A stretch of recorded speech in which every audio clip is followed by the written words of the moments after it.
Terpantas, terkini dan sahih. Bila-bila masa, di mana jua. Berita di jari. Subscribe YouTube Bulletin TV3. Bulletin 1.30 2 Julai, anda bersama saya Fatin Hamimah Yusof. Tajuk utama tengah hari ini. Pegawai polis disiasat kehilangan Koh dan Amri tarik diri. Bicara rasuah RM2 juta kunan bermula.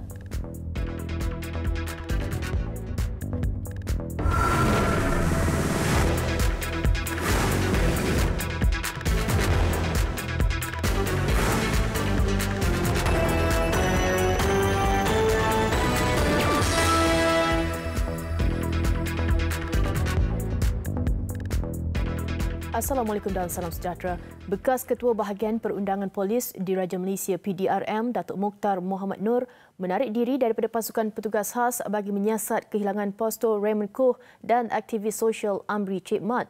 Kementerian Dalam Negeri KDN dalam satu kenyataan hari ini mengesahkan Datuk Mokhtar telah menarik diri secara sukarela dan individu lain yang menggantikannya akan diumumkan tidak lama lagi.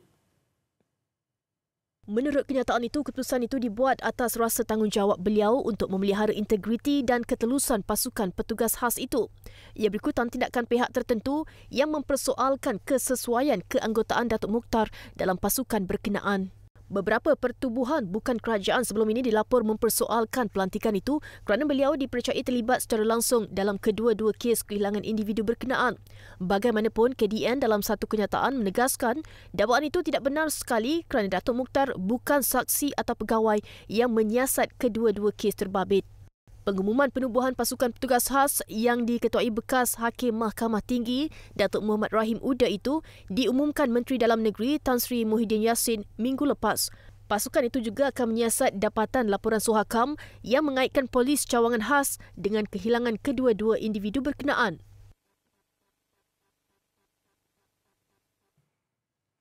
Kes bekas Menteri Wilayah Persekutuan Datuk Seri Tengku Adnan Tengku Mansur yang didakwa atas pertuduhan menerima suapan RM2 juta daripada seorang ahli perniagaan Tan Sri Chai Kin Kong bermula dibicarakan di Mahkamah Tinggi Kuala Lumpur hari ini. 4 saksi dijangka memberi keterangan pada hari pertama perbicaraan, antaranya Suruhanjaya Syarikat Malaysia, bahagian Kabinet dan pegawai bank. Datuk Seri Tengku Adnan tiba di mahkamah kira-kira jam 8.45 pagi. Peguam Datuk Tan Hock Chuan mengetuai barisan pembelaan. Timbalan Pendakwa Raya Julia Ibrahim membacakan penyataan pembukaan di hadapan Hakim Muhammad Zaini Mazlan. Perbicaraan kes Ahli Parlimen Putrajaya itu ditetapkan pada 2, 3, 4, 9, 10 dan 11 Julai 2019.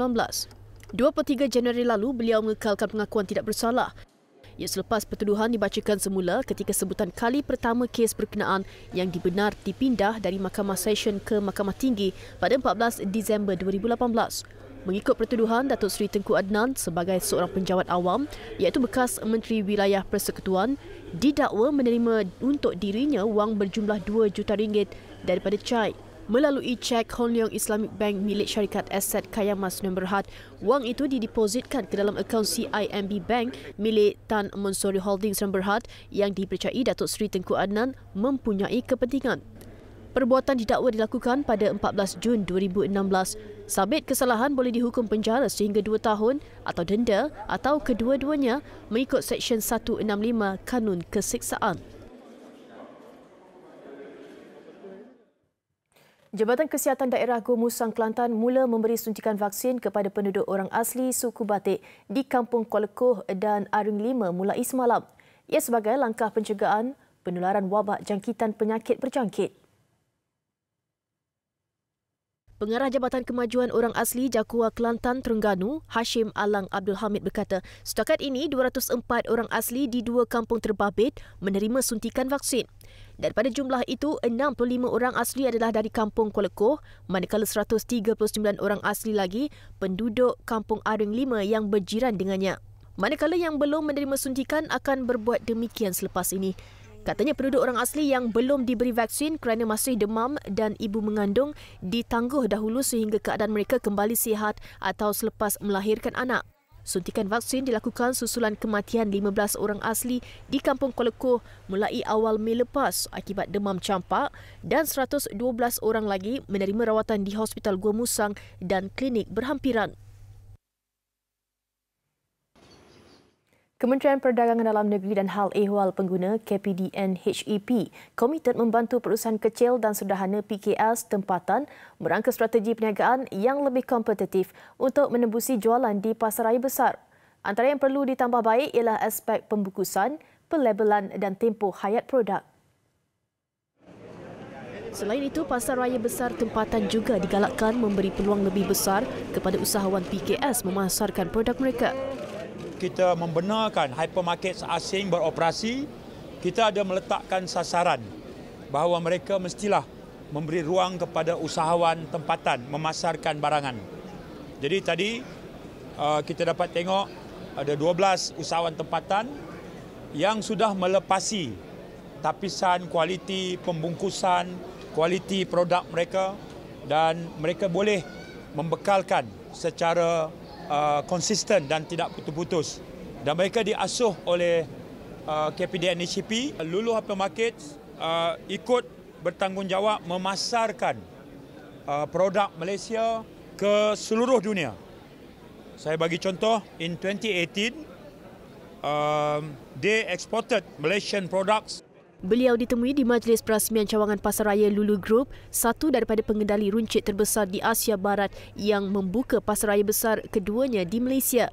Pasaraya Lulu di Ceras ini adalah cawangan global Lulu yang ke-174, manakala 4 lagi dirancang dibuka menjelang 2020.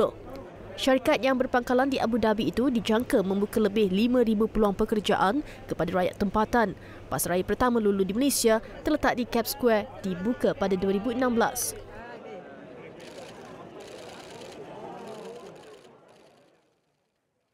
Jabatan Keselamatan dan Kesihatan Pekerjaan JKKP Perak mendapati wujud kegagalan majikan dalam pematuhan prosedur kerja selamat dalam kes pemandu jengkaut maut di Hempak Batu di Simpang Pulai semalam. Pengarahnya Zam Zuri Makruf berkata, siasatan mendapati majikan gagal membuat penafsiran risiko untuk kerja-kerja pemecahan, pengalihan dan pemindahan batu dari tapak kuari. Zamzuri dalam kenyataan media berkata pihaknya telah mengeluarkan 1 notis larangan dan 3 notis pembaikan terhadap pemilikan kuari manakala tindakan perundangan akan diambil sekiranya didapati terdapat pelanggaran di bawah peruntukan Akta Keselamatan dan Kesihatan Pekerjaan 1994. Beliau mengulas kes pekerja maut di Hempak Batu di sebuah kuari di Mukim Sungai Raya di Simpang Pulai semalam. Mangsa Loy Tiamfad, 56 tahun, maut di tempat kejadian selepas dihempak bongkah batu. Mayatnya ditemui tersopit dalam jengkaut bersama batu dianggarkan seberat 30 tan. Dalam pada itu, Zamzuri berkata pihaknya memandang serius setiap kemalangan melibatkan pekerja dan orang awam. Tegasnya majikan bertanggungjawab ke atas pekerja dan sepatutnya melakukan analisis serta kawalan risiko bagi mengelak sebarang insiden.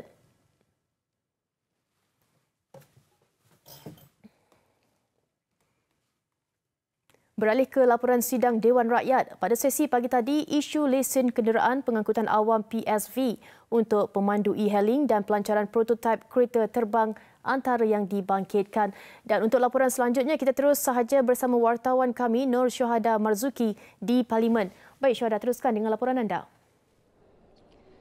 Pelaksanaan peraturan mewajibkan e-hailing memiliki lesen kenderaan pengangkutan awam PSV tidak akan mengakibatkan tambang perkhidmatan itu berubah secara mendadak.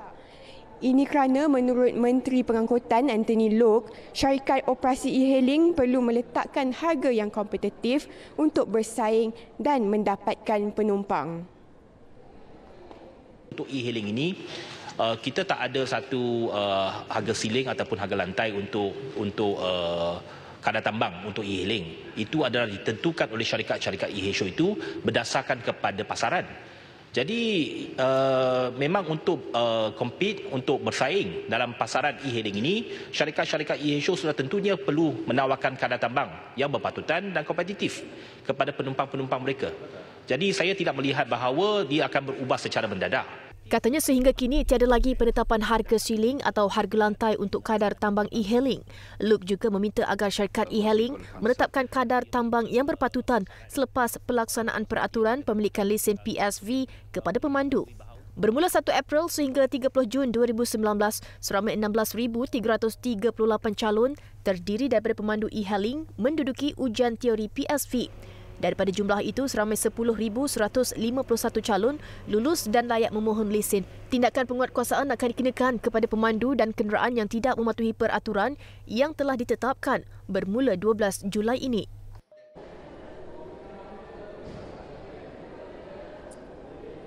Kementerian Pembangunan Usahawan menjangkakan prototipe mobiliti udara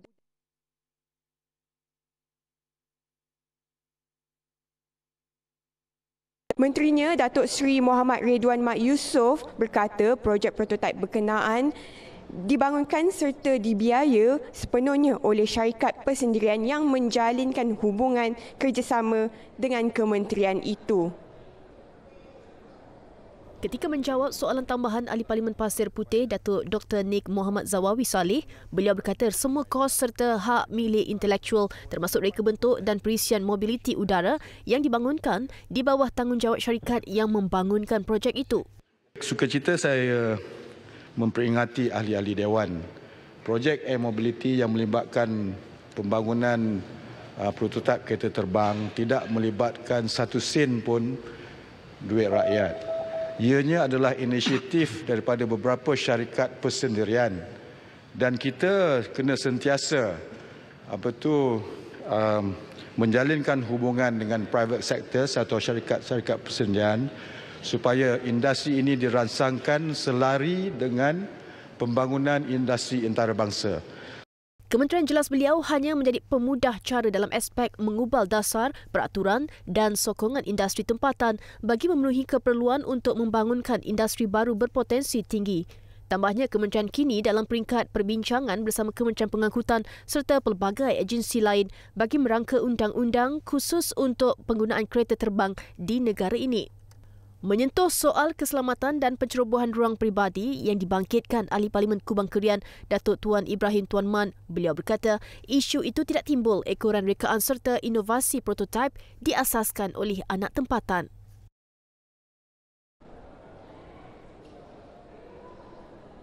Dengan itu, sekian sahaja perkembangan dari Parlimen. Sidang Dewan sedang berhenti rehat dan akan bersambung semula sekitar jam 2 petang ini. Kembali ke Seri Pentas bersama rakan setugas. Baik, terima kasih Syuhada. Dan laporan seterusnya. Dasar Automotif Negara NEP baru yang akan diumumkan tahun ini memberi tumpuan kepada teknologi masa kini termasuk beberapa aspek seperti kenderaan generasi masa depan, mobiliti sebagai perkhidmatan dan pelaksanaan revolusi industri 4.0. Selari hasrat itu, Ketua Pegawai Eksekutif Institut Automotif Robotik dan IoT Malaysia, MARI, Datuk Madani Saari berkata, kerjasama dengan Universiti Teknologi Mara UiTM bakal memberi dimensi baru kepada institut berkenaan bagi memacu agenda mobiliti berkaitan. Guna pakai kepakaran di UiTM untuk kita melahirkan teknologi yang berkaitan dengan Big Data Analytics kerana kita faham dengan sebenarnya industri 4.0 ini ialah mengenai data dan ability ataupun keupayaan untuk kita bukan menggumpul dan juga membuat analisis terhadap data. Itulah sebenarnya yang akan membolehkan industri 4.0 itu dilaksanakan dengan dengan cara betul dan lebih efisien. Terdahulu berlangsung majlis memeterai perjanjian persefahaman MOU antara MARI dan UiTM. Ia bertujuan mempromosikan penyertaan dua entiti itu dalam mentransformasikan industri Malaysia dalam pasaran global yang kompetitif. Ia termasuk pembangunan model insan serta aplikasi teknologi dalam memenuhi kehendak industri. Turut diberi tumpuan program perkongsian industri menerusi projek dalam automotif, robotik dan IoT.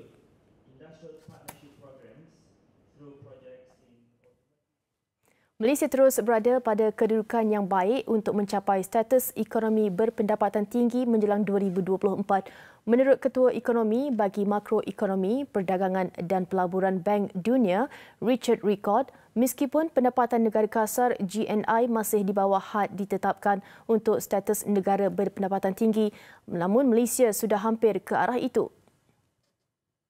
So we think it's likely to pass the high-income country threshold by around 2024. The threshold is currently set just over $12,000 per capita in GNI terms. Malaysia at the end of 2018 had a GNI per capita of 10,460. So just a little bit less than $2,000 short of that threshold. Beliau berkata demikian pada pelancaran laporan pemantauan ekonomi Malaysia oleh Bank Dunia MEF. Tambah beliau, Malaysia diyakini boleh mencapai had yang lebih tinggi antara 2021 dan 2024. Seiring penyertaan ekonomi Malaysia dan ekonomi berpendapatan tinggi, perhatian harus diberikan kepada aspek-aspek pembangunan dan kesejahteraan masyarakat secara lebih luas seperti kesihatan, pendidikan dan pengagihan kekayaan. Menurut laporan MEM yang baru dilancarkan, dasar harus ditumpukan kepada usaha meningkatkan daya tahan dan melindungi golongan yang lemah dalam jangka pendek.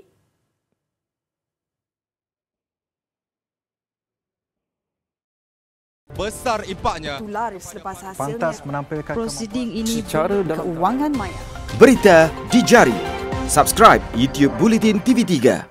Kembali dalam Bulletin 130, serangan udara yang dilancarkan oleh Amerika Syarikat di barat laut Syria meragut nyawa 8 pemimpin dan anggota sebuah kumpulan berkaitan Al-Qaeda.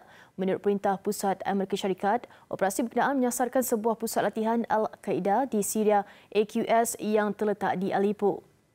Menurut kenyataan itu lagi, kebedilan pada 30 Jun lalu menyasarkan operasi AQS. Kumpulan itu didakwa mendalangi serangan yang mengancam keselamatan warga negara Amerika Syarikat, rakan sekutunya dan orang awam. Menurut Badan Pemantau Hak Asasi Manusia Syria, mangsa yang terbunuh termasuk 6 komander dan anggota kumpulan Huras al-Din yang berkubu di wilayah Aleppo. Komander yang maut terdiri daripada 2 warga negara Tunisia, 2 Algeria, seorang Mesir dan seorang warga tempatan.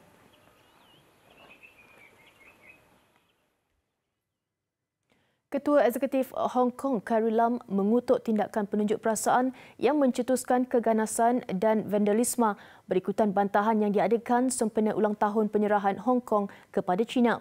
Pergolakan yang berlaku dianggap satu cabaran kepada pemimpin China, Xi Jinping, yang setakat ini membiarkan Lam untuk menangani tunjuk perasaan yang berlarutan sejak 3 minggu lalu. Lewat semalam, penunjuk perasaan menceroboh masuk ke dalam bangunan Dewan Perundangan Hong Kong selepas bertempur dengan polis dalam pertembungan yang belum pernah terjadi sebelum ini. Penunjuk perasaan yang lengkap bertopeng bertindak menyelongkar bangunan, merosakkan harta benda awam dan menconteng dinding dengan grafiti bagi mencabar pihak berkuasa. Beberapa jam kemudian, polis Hong Kong bertindak melepaskan tembakan gas pemedih mata untuk menyuraikan penunjuk perasaan sebelum berjaya mengambil alih kawalan ke atas bangunan berkenaan. The second scene that we have seen, which really saddens a lot of people and shocks a lot of people, is the extreme use of violence and vandalism by protesters who stormed into the Legislative Council building over a period of time. So this is something that we should seriously condemn, because nothing is more important than the rule of law in Hong Kong. Hak kewangan itu digegarkan tunjuk perasaan besar-besaran bagi membantah satu rang undang-undang yang membenarkan ekstradisi ke tanah besar China. Peserta perarakan yang kebanyakannya berlangsung secara aman menuntut agar Lam meletak jawatan.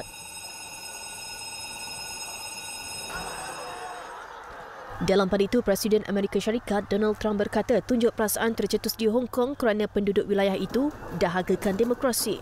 Well, they're looking for democracy, and I think most people want democracy. Unfortunately, some governments don't want democracy, but that's what it's all about. It's all about democracy. There's never been anything better, and I think we're the best example of it right here in the United States. Polis Indonesia telah menangkap pemimpin rangkaian ekstremis berkaitan Al-Qaeda Jemaah Islamiah JI yang mendalangi pengeboman Bali pada 2002 yang meragut nyawa lebih 200 orang. Jurucakap Polis Indonesia, Dedi Prasetyo berkata, Para Wijayanto ditahan oleh polis anti keganasan bersama isterinya pada Sabtu lalu di sebuah hotel Bekasi di pinggir Jakarta. Tambah polis Wijayanto, pemimpin yang sudah lama bersama JI, adalah dalam beberapa siri serangan maut di Indonesia. Suspek juga disyaki menghantar sekurang-kurangnya 6 rombongan warga Indonesia untuk berperang di Syria. Wijayanto turut memberi sokongan kepada militan di Poso, Kepulauan Sulawesi. JI disyaki terbabit dalam serangan bom kereta di Hotel JW Marriott di Jakarta pada 2003 yang mengakibatkan 12 orang terbunuh dan serangan bom kereta di luar Kedutaan Australia pada 2004 yang merangkut 10 nyawa.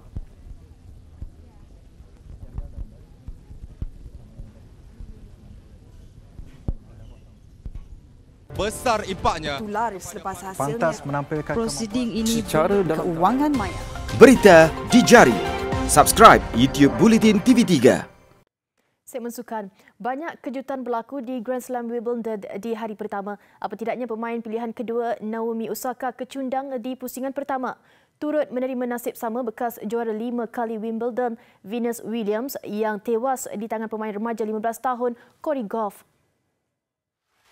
Naomi Osaka yang hadir berbekal reputasi tinggi 2 gelaran Grand Slam tahun ini, juara terbuka Australia dan Perancis berdepan lawan kurang ternama Yulia Putintseva dari Kazakhstan. Namun Putintseva mempamerkan aksi kental serta beberapa kali bijak memperdayakan Osaka untuk meraih kemenangan awal 7-6 dalam aksi tiebreak.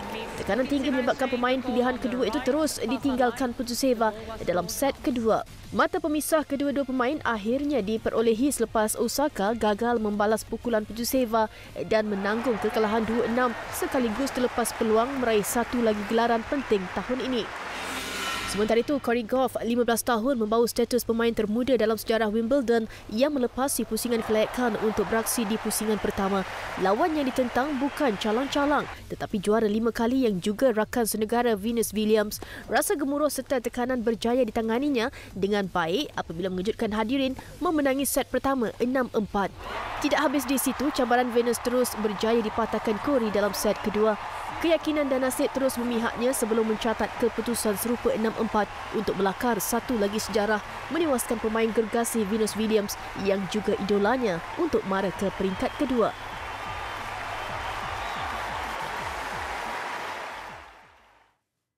Di gelanggang lelaki turut ditunjukkan jalan keluar Alexander Zverev dan Stefanos Tsitsipas.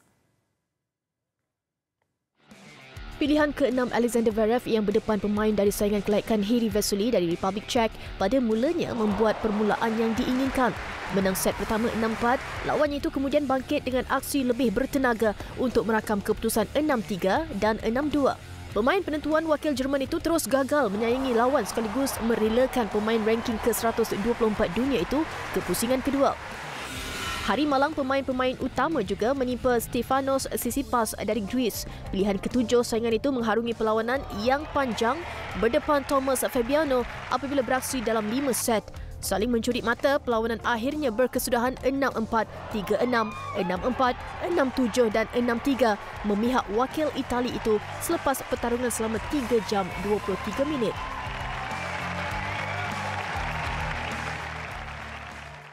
Baik, sehari selepas pemilihan kepimpinan baru Kesatuan Olahraga Malaysia KUM, sukan ini dikejutkan dengan berita pengunduran Zainal Abbas yang mengumumkan peletakan jawatan selaku Ketua Jurulatih Olahraga Kebangsaan. Keputusan itu dibuat bagi membolehkan dirinya memberi sepenuh tumpuan selaku pengarah bahagian sukan, kurikulum dan kesenian Kementerian Pendidikan KPM. Menerusi surat rasmi kepada Kesatuan Olahraga Malaysia KUM yang diedarkan kepada media semalam, Zainal Abbas mengumumkan peletakan jawatan selaku Ketua Jurulatih Kebangsaan berkuat kuasa 1 Julai 2019. Ia bertujuan menumpukan sepenuh perhatian dan komitmen di Kementerian Pendidikan KPM sebagai pengarah bahagian sukan, kurikulum dan kesenian. Zainal dalam suratnya menjelaskan berkata sepanjang lebih 3 tahun menjawat jawatan Ketua Jurulatih Kebangsaan, pencapaian atlet olahraga kebangsaan amat membanggakan. Selepas berjaya memperbaharui rekod kebangsaan sebanyak 37 kali membabitkan 17 acara. Kebangkitan prestasi turut disaksikan apabila 3 rekod sukan C berjaya diperbaharui dan 1 disamai oleh 4 orang atlet di Tamasya Sukan C lalu sekaligus mengembalikan maruah olahraga di Persada Asia Tenggara. Mengucapkan selamat maju jaya kepada kepimpinan Presiden baru, Zainal juga sedia membantu di masa hadapan memandangkan masih berkhidmat bersama Badan Indo Olahraga Dunia World Athletics sebagai pensyarah kejurulatihan.